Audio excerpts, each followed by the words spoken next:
Assalamualaikum warahmatullahi wabarakatuh. Apa kabar teman-teman semuanya? Semoga selalu dalam keadaan sehat selalu. Pada kesempatan kali ini kita akan belajar tematik tema 2 yaitu persatuan dalam perbedaan.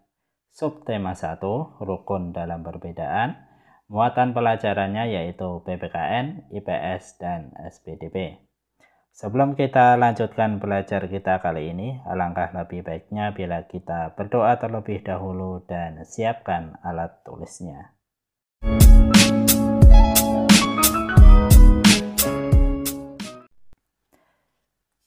Baik teman-teman,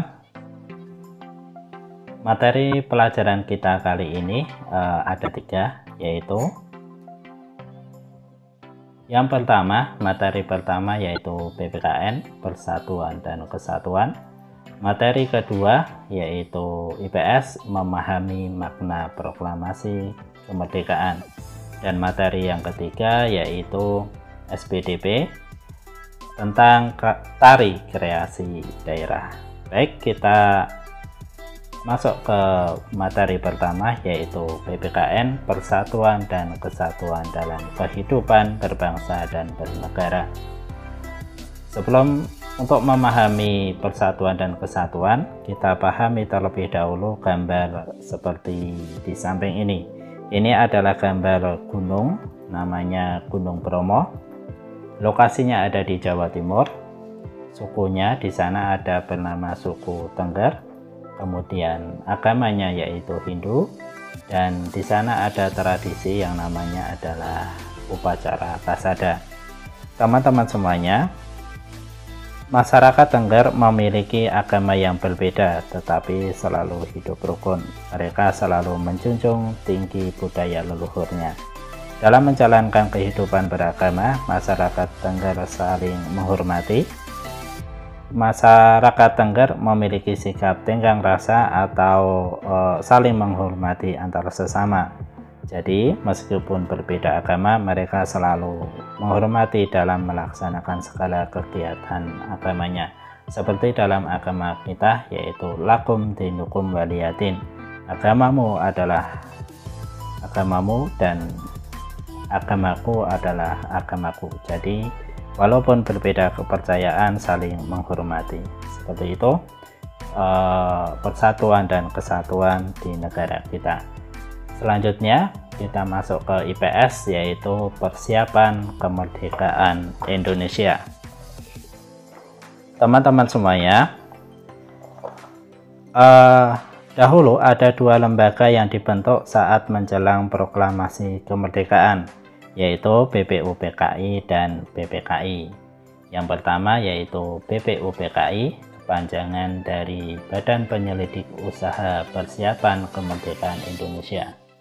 Didirikan pada 28 April 1945. Tokohnya yang berperan yaitu Rajiman Widyodiningrat, Ichi Bangase, yaitu seorang tokoh Jepang, kemudian Panji Suroso. Tugasnya yaitu mempelajari dan menyelidiki hal-hal yang diperlukan dalam usaha pembentukan negara Indonesia merdeka. Kemudian yang kedua adalah PPKI, kepanjangan dari Panitia Persiapan Kemerdekaan Indonesia. Didirikan pada 7 Agustus 1945. Tokoh yang berperan antara lain Soekarno dan Muhammad Hatta, dan masih banyak yang lainnya. Kemudian tugasnya yaitu melanjutkan tugas BPUPKI dan kemerdekaan Indonesia. Itu teman-teman BPUPKI dan BPKI. Selanjutnya tokoh-tokoh dan perannya dalam proklamasi kemerdekaan Indonesia. Jadi dulu sebelum proklamasi kemerdekaan ada beberapa tokoh yang berperan. Yang pertama yaitu Fatmawati, nama kecilnya adalah Fatimah, lahir di Bengkulu. Perannya dalam proklamasi yaitu menjahit bendera merah putih. Kemudian yang kedua adalah Laksamana Maeda atau Maeda Tadashi. Ini adalah seorang kebangsaan Jepang. perannya dalam proklamasi yaitu meminjamkan rumahnya untuk menyusun naskah proklamasi. Kemudian yang ketiga yaitu PM Diah atau nama lengkapnya adalah Baharudin Muhammad Diah. Profesinya sebagai wartawan, kemudian perannya dalam proklamasi yaitu menyebarkan berita proklamasi ke penjuru tanah air. Kemudian kita masuk yang keempat adalah Soekarno. Ini adalah presiden pertama Indonesia. Perannya dalam proklamasi yaitu membaca naskah proklamasi dan merumuskan naskah proklamasi. Tokoh yang kelima adalah Muhammad Hatta. Ini adalah wakil presiden pertama Indonesia. Peranannya dalam proklamasi yaitu mendampingi Bung Karno membaca naskah proklamasi dan juga merumuskan naskah proklamasi. Kita masuk yang keenam teman-teman, yaitu ada Ahmad Subarjo. Lahir di Karawang, kemudian peranannya dalam proklamasi yaitu merumuskan teks proklamasi kemerdekaan Indonesia. Jadi yang merumuskan teks proklamasi ada 3 orang, yaitu Bung Karno, Hatta, dan Ahmad Subarjo. Kemudian tokoh yang ketujuh yang sangat berperan yaitu Raden Suwiryo. Ini adalah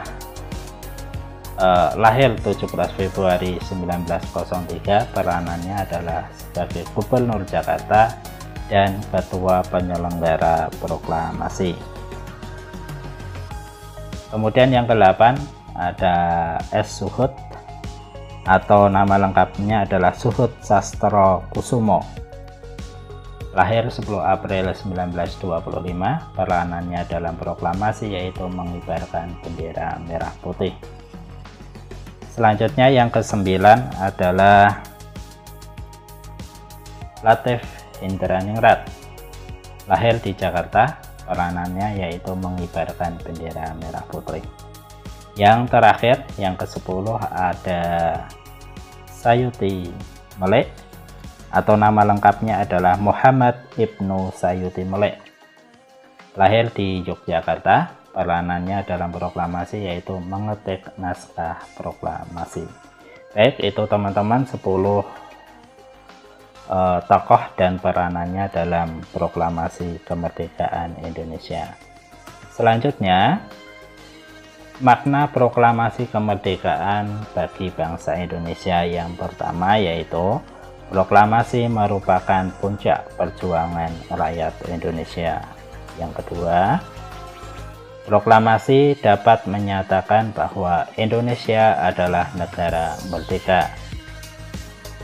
Kemudian makna yang ketiga yaitu proklamasi dapat menyatakan bahwa Indonesia terlepas dari penjajahan. Makna yang keempat yaitu proklamasi dapat menaikkan martabat bangsa Indonesia.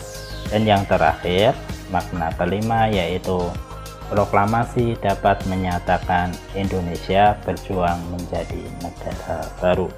Baik teman-teman, itu adalah makna proklamasi dan materi IPS-nya.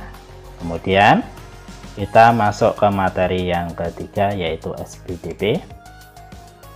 Di SPDP ini kita akan pelajari tentang pola lantai tari dan contohnya.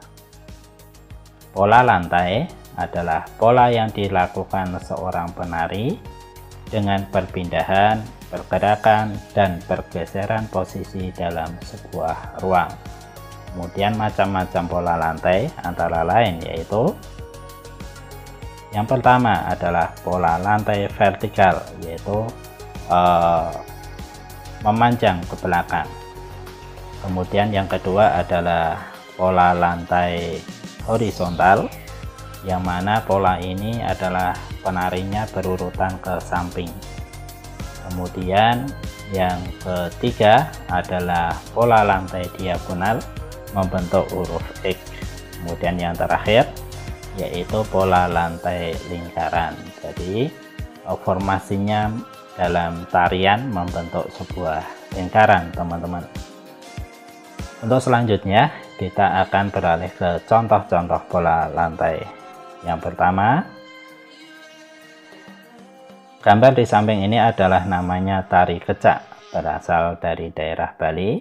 Kemudian pola lantainya adalah lingkaran karena membentuk sebuah lingkaran. Yang selanjutnya adalah tari enggang, berasal dari Kalimantan Timur. Pola lantainya yaitu melengkung. Yang ketiga yaitu tari sacucu. Tari sacucu berasal dari Papua. Pola lantainya yaitu vertikal. Kemudian tari kipas Pakarena, asal daerahnya dari Sulawesi Selatan. Pola lantainya yaitu lingkaran. Kemudian ada nama tari gending Sriwijaya seperti contohnya di gambar tersebut, asalnya dari Sumatera Selatan. Pola lantainya yang digunakan yaitu diagonal. Nah, itu teman-teman contoh pola lantai dan jenis tarinya. Baik, sekian belajar kita pada kesempatan kali ini teman-teman. Terima kasih atas perhatiannya. Selamat belajar. Mohon maaf bila ada kesalahan, dan wassalamualaikum warahmatullahi wabarakatuh.